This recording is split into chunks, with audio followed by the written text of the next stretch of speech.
Kembali di Sapa Indonesia Pagi masih membahas perkembangan paling akhir dari kasus pembunuhan Vina dan Eki, di mana ada beberapa terpidana yang mengajukan PK, tapi juga di sisi lain ada Ibtu Rudiana yang saat ini posisinya sedang bertahan begitu ya kalau bisa dibilang, karena banyak tudingan-tudingan juga yang muncul pada Ibtu Rudiana dan harus dijelaskan kepada publik. Dan pagi hari ini juga diwakili oleh kuasa hukumnya Bung Pitra Romadhoni. Bung Pitra, saya akan tanyakan juga, kalau begitu dalam kasus ini dan Anda sebagai orang yang sudah ditunjuk oleh Ibtu Rudiana sebagai kuasa hukumnya, bagaimana Anda bisa mendudukan Ibtu Rudiana dalam kasus ini sebenarnya? Iya, baik. Ya. Yang pertama, Mas, ya, kita juga baru diberikan amanah ya kemarin Bapak Ibtu Rudiana. Tentu kita selaku penasihat hukum akan profesional dengan memberikan pendampingan hukum yang sesuai dengan ketentuan hukum. Okay. Nah, terkait dengan apa tadi saya ingin jawab dulu mengenai silakan. mengatakan ya, bahwasannya beban pembuktian itu ada pada penyidik, itu hal yang keliru. Bagaimana mungkin kita tekankan kepada penyidik, polisi, buktinya tidak ada.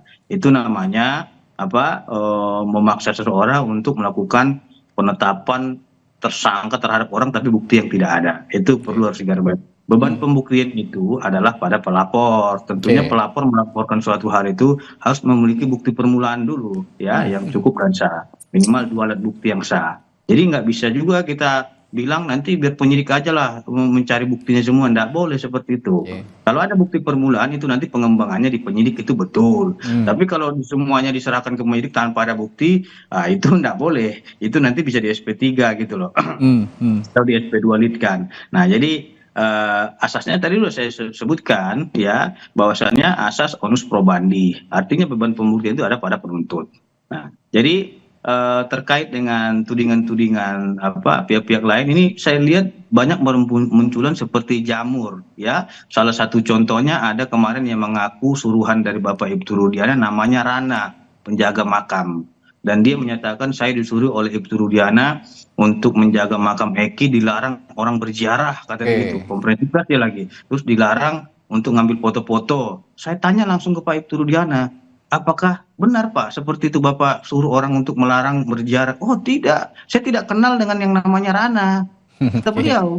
Terus saya juga tidak ada melarang orang untuk memfoto-foto, silahkan saja, katanya gitu. Kalaupun ada orang mau ziarah, saya kira kita keluarga berterima kasih dan kita senang ada orang yang menziarahi almarhum, gitu loh. Artinya ini banyak bermunculan, kita juga nggak tahu siapa yang menciptakan ini. Terlalu meluas begitu ya artinya ya? Sudah terlalu meluas. Ini kan persoalannya terkait dengan pembunuhan dan pemerkosaan. Ini sudah melebar kemana-mana sampai ke dibilang lagi kemarin itu bukan anak kandung beliau, dibilang masih hidup. Nah, ini sudah memunculkan isu-isu yang menurut saya ini sudah tidak sehat lagi gitu. Maka dari itu ya kemarin saya juga sudah yakinkan pihak keluarga ya agar ini diluruskan pelan-pelan. Mengingat ini sudah menjadi benang kusut yang mencemarkan nama baik keluarga. Kalau memang perlu izin daripada pimpinan, karena beliau sebagai anggota Polri, kita akan bersurat resmi kepada pimpinan institusi, ya mudah-mudahan beliau diberikan izin. Seperti itu, Mas. Baik.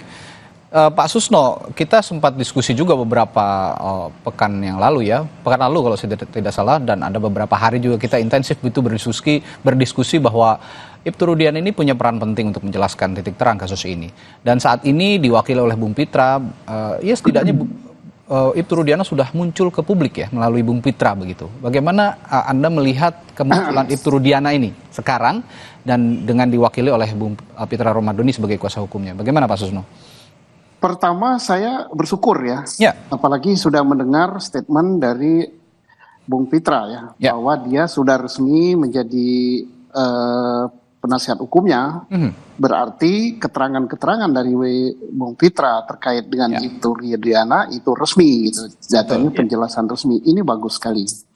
Kenapa bagus sekali? Ada mungkin sudah kalau kita jumlah ratusan masalah yang nantinya akan beranak menjadi masalah. Masalah ini yang saya katakan itu bukan masalah hukum ya, tapi permasalahan di ranah sosial publik ya, di ranah medsos. Apakah kita bisa cegah ini? Tidak bisa gitu, karena masing-masing bebas, nggak ada komandannya.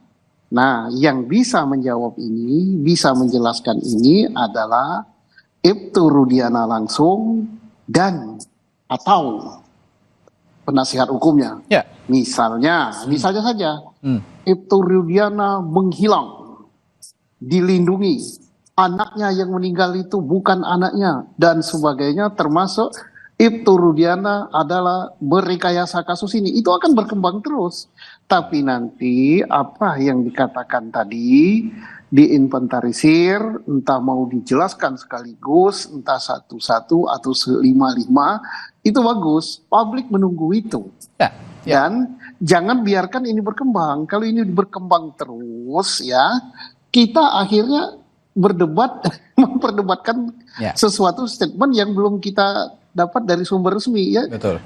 Syukur alhamdulillah, harus sering-sering ini Bung Pitra ini menjelaskan apa yang ditanya oleh publik, ya, dengan gayanya yang slow bersama melati putih, ya. Kalau melati merah dia mungkin agak ngegas, tapi kalau melati putih kok slow. Nah, ini yang ditunggu publik begitu ya Pak Susno, ya. Ditunggu. Baik. Nah, kembali tadi perdebatan soal penyidikan dan penyelidikan, Pak Susno, bahwa ada anggapan dari tadi Bung Jutek yang sudah meninggalkan kita tadi lebih dulu, menganggap bahwa penyidikan itu ya adanya di kepolisian begitu ya, dan alat bukti juga yang diajukan polisi lah yang mencari. Tapi kan alat bukti ini juga perlu di-assist oleh kuasa hukum begitu atau pelapor untuk bisa membantu pihak kepolisian. Nah, seperti yang diungkapkan juga oleh Bung Pitra. Ya. Anda sebagai penyidik bagaimana memerlukan, apakah bisa dicari sendiri atau memang memerlukan assist juga dari pelapor untuk alat bukti ini, Pak Susno? Hukum itu tidak kaku dan tidak mati, ya. Tidak berarti bahwa perdata itu yang membuktikan adalah siapa yang membuat dalil, dia yang membuktikan. Pidana hanya melapor saja, terus aparat lah yang harus membuktikan. Itu mungkin rumusan pasal atau itu adagium, tetapi kan dalam prakteknya tidak begitu. Misalnya saya melaporkan saya ditempeleng gitu di pasar tadi. Siapa yang nempeleng? Saya nggak tahu yang nempeleng. Silakan polisi buktikan siapa yang nempeleng saya, kan agak susah, ya. Bukan berarti saya tidak bisa. Oh, saya ini tempeleng Pak, ini segini, tadi saya foto yang nempeleng saya wajahnya begini, ini begini. Saya bukan membuktikan, tetapi memberikan bahan. Silakan polisi cek benar nggak ini orangnya. Atau Pak, rumah saya tanda tangan saya di slip pengambilan deposito saya dipalsukan. Oke. Saya kan yang ngomong gitu kan, polisi kan nggak tahu kan. Ya, tapi kalau saya Pak, ini Pak contoh tanda tangan saya, ini contoh slipnya, tapi saya nggak tahu ini apakah dia yang masukkan apa tidak. Nah, ini polisi lah yang mengembangkan. Nah, apa namanya itu polisi yang membuktikan? Apa namanya itu polisi yang mengembangkan? Apakah namanya itu saya yang membuktikan selaku pelapor? Itu istilah masing-masing. Jadi memang dalam hukum itu ya begitulah. Asiknya belajar hukum itu kan nggak akan pernah tamat. Walaupun sampai S4 pun nggak akan tamat. Karena Oke, gitu lah. Baik, ini yang sekarang menarik ya, kalau publik mengatakan seru, tapi kalau kita melihat sekarang ya bukan seru atau tidaknya, tapi ada pernyataan pembanding sekarang yang menjadi pencerahan buat kita semua dengan hadirnya Bung Pitra sebagai kuasa hukum Ibtu Rudiana begitu ya, Pak Susno, ya. Nah, ke depan Anda melihat jika kehadiran Ibtu Rudiana melalui Bung Pitra ini sudah ada begitu, apa yang akan terjadi, apa yang akan muncul di kasus pembunuhan Vina ini, terutama untuk upaya-upaya PK yang saat ini juga sedang diajukan para terpidana yang sudah, bahkan ada yang sudah bebas, salah satunya akan bersidang nanti hari Rabu tanggal 24, Pak Susno. Oke, isu besar yang berkembang sekarang adalah satu tentang kesaksiannya. Kesaksian ini dinilai palsu, ini yang benar, termasuk juga merekayasa kesaksian. Itu satu isu yang besar. Isu yang kedua yang berkembang di dalam kasus ini, bahwa peristiwa ini bukanlah peristiwa pembunuhan, tapi peristiwa kecelakaan. Nah, dua isu ini yang sangat menarik ini. Mana yang benar? Tinggal kita bedakan. Apakah isu ini kecelakaan? Apakah isu ini adalah pembunuhan? Apakah isu ini kesaksian palsu menyangkut rekayasa, apakah itulah yang sebenarnya? Nah, ini sangat menarik. Ini awal kita membahas ini kan.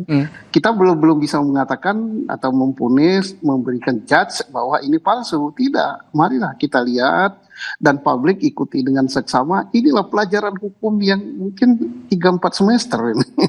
Oke. Bagus. Baik. Ini bagus ya. Baik.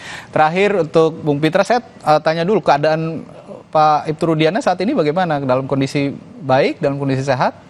Pak Pitra, Bung Pitra? Sebagai anggota Polri yang aktif, ya keadaan beliau sehat dan baik saja dan bertugas sebagaimana mestinya sebagai anggota Polri.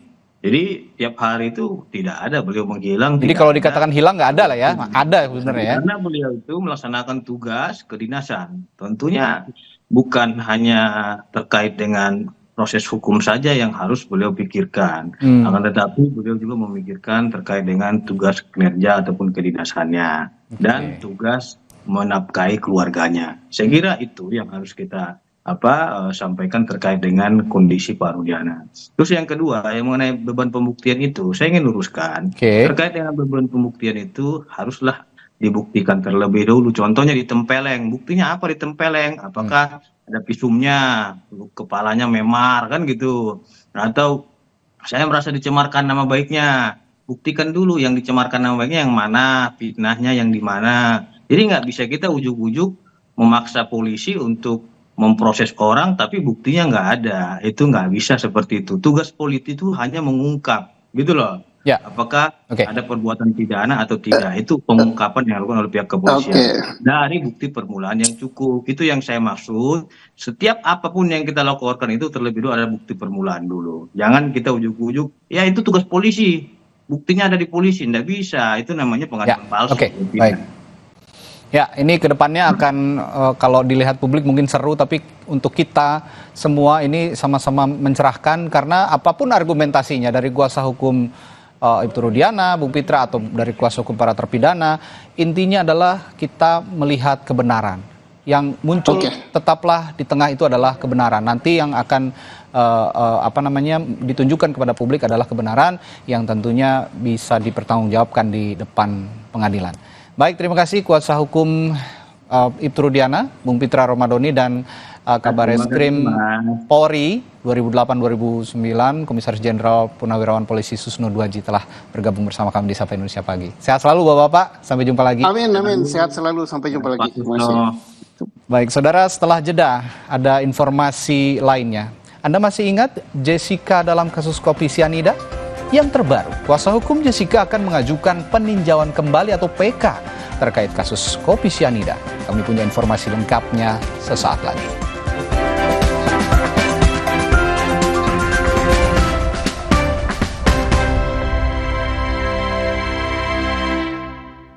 Peristiwa demi peristiwa selalu terjadi dan terus berkembang sepanjang hari.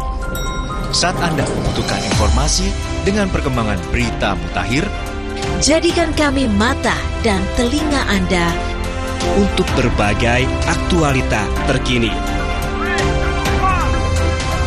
Sambut kami sebagai referensi.